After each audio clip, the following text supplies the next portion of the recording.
Welcome to Loup TV. I'm your host, Gene Munster, along with Zhang Li. For those of you who don't know, Zhang works at Loup. He's one of us. He is the perfect guest to have for our topic today, which is the importance of the M1 chip for Apple's computer business longer term.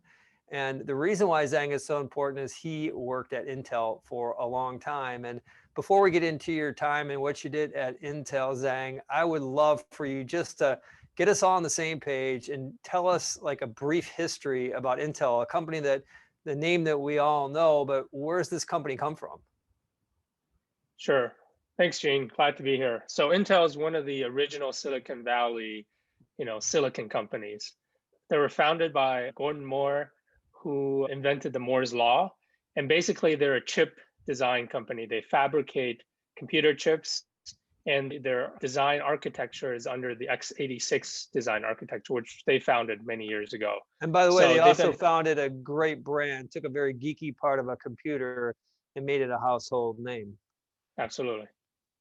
Yeah, Intel's heyday was really around 1995 to 2000, right before the last dot-com bubble. At that time, they returned something like 10x to their shareholders during those 5 years. That was just the big run up there was just riding the wave of PCs along with Microsoft. PCs, yeah, and the internet revolution. Between 2002 to 2012, the stock really didn't do anything. It was pretty much flat. And between 2012 to now, the last 8 years or so, it's only been up 2x. So it's significantly underperformed the market in terms of all the innovative internet companies out there.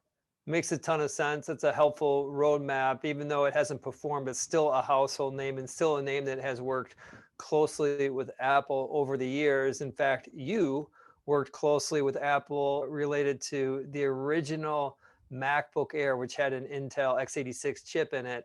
I would love just to hear, what was it like working? What was the energy like? What was the day-to-day like building the Intel chip for this new Apple computer?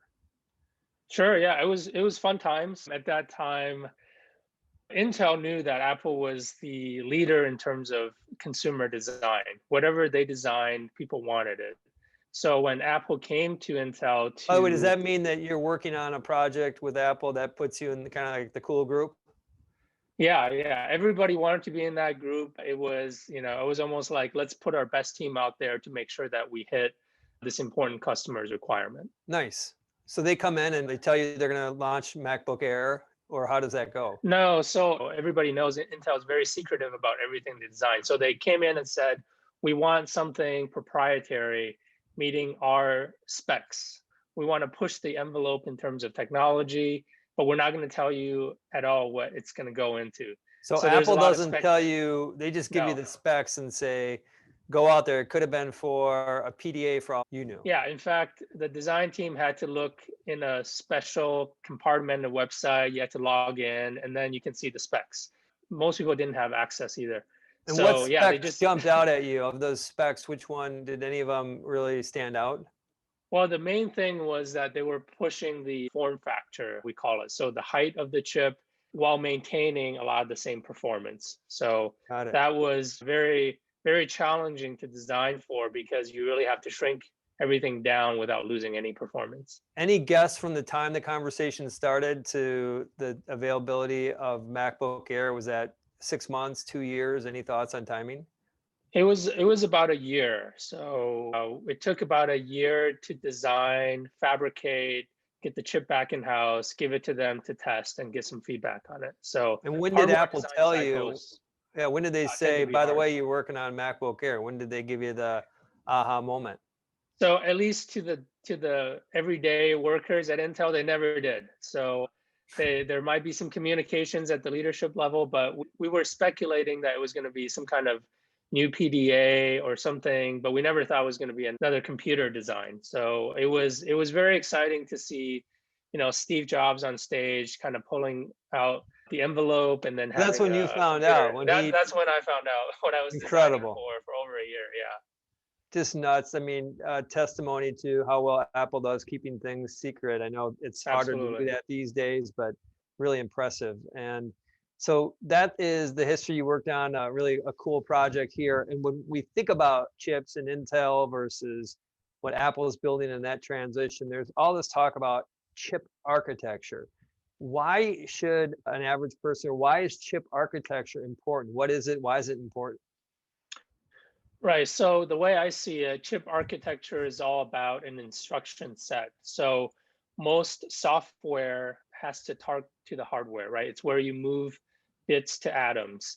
And software developers don't really want to understand everything about a computer chip. They just want Right. to design to a set of instructions where they know it's going to work. So x86 is a instruction set, and then ARM is a competing instruction set. And then nowadays there's some innovative ones like RISC-V. These are all instruction sets that software designers can design to. So Apple uses its ARM architecture to do that. Little spoiler side note here is Apple was one of the founders of ARM back in I think it was the 90s essentially. So, but they're Right. using the ARM architecture for their chips. Is there an advantage that Apple's get? Do they get like a price break on a royalty, or is there any structural bits and bytes advantage to building on ARM besides price versus the x86? Yeah. So just to take a step back about this industry, Intel and Microsoft really captured most of the market share in terms of earnings in the PC industry. And Right. when the mobile revolution was happening, most of the big players were just kind of playing chess with each other to make sure that Intel and Microsoft didn't repeat the same thing. It was going to be a Funny. brand new system, and Qualcomm, Apple, Nokia, a number of companies were really trying to muscle Intel and Microsoft out of the duopoly that it had in the PC architecture. So I think part of the reason why ARM succeeded and became the standard is that Apple really embraced it and knew it very well. But at the same time, it knew that it didn't have to pay as much of the ecosystem margins to big players like Intel, Microsoft, if it could, take advantage of this new architecture. And Got it. Qualcomm saw the same thing. Other companies saw the same thing. That's one of the reasons ARM became the default architecture for mobile systems for iPhones, basically. Fascinating. Makes a ton of sense. You don't want the incumbents to take all the cake and ice cream in this Yeah, during mobile. absolutely. And so let's get to the signature question of today's episode, which is why is the M1 chip important to Apple longer term? Yeah, so I've been looking into the M1 design, looking at a lot of the design reviews, and it is quite innovative. And what it really allows Apple to do for the first time in its ecosystem is to go from hardware to software from the very beginning of the ecosystem to capture the full value for the company. So when I worked at Intel, we designed the MacBook CPU, and Apple would be the first to launch the product, and they would get original market share lead. But what happens is that 6 months into the design, Intel would then go around to Dell and HP and Six shop months. the form. Yeah, six months a year, they would then shop this proprietary new low form factor design To and trying to Apple's get competitors. Apple's competitors. So you saw the MacBook Air came out. It was very innovative. It was super low form factor, super thin. But then about a year out, Dell and HP came out with PCs that were super thin and super innovative. So that was how it played out at that time. And what the M1 chip allows Apple to do is to have a proprietary hardware form factor that no one else has access to.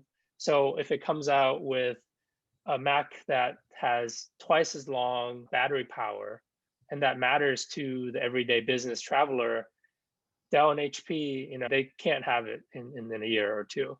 So eventually they'll win. Fascinating. I think they'll win a bigger and bigger share of the overall PC market when the M1, and it's rumored that M2 is rolling out for the desktop, for a lot of the really high power, expensive design systems that are coming out.